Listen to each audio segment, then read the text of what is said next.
Savez-vous que réemployer les emballages peut réduire leur impact environnemental? Citeo présente Le Tour de la question, une série sur l'économie circulaire en France. Aujourd'hui, le réemploi.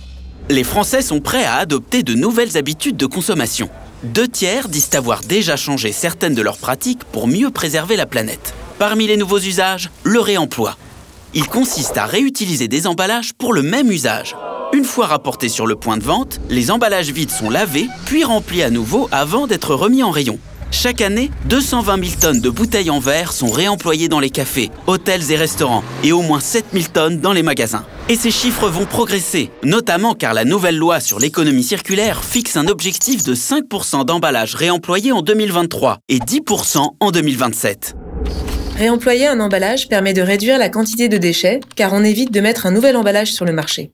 Chez Citeo, nous soutenons des projets pour trouver les solutions de réemploi les plus efficaces au plan économique et environnemental, et ainsi développer les alternatives à l'usage unique. Alors, comment développer le réemploi des emballages? D'abord, en testant l'intérêt des consommateurs et leur motivation à rapporter les contenants. Des enseignes de la grande distribution expérimentent de nouvelles offres. Par exemple, en proposant à leurs clients des contenants réemployables pour leurs repas à emporter ou à consommer sur place. Plus de 40% de nos clients ont choisi l'offre de contenants réemployables testée pendant plusieurs mois dans l'un de nos magasins. Les consommateurs sont prêts et attendent ce genre d'innovation. D'autres secteurs, comme la cosmétique, se lancent aussi et proposent des emballages réemployables qui peuvent aussi être rechargés en boutique.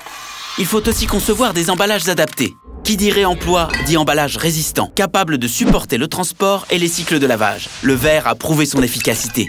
Les bouteilles peuvent effectuer un grand nombre de rotations sans se casser. Dans certains cas, jusqu'à 19 pour une même bouteille. Et pour faciliter leur réemploi, une association nantaise accompagne le développement d'étiquettes facilement décollables.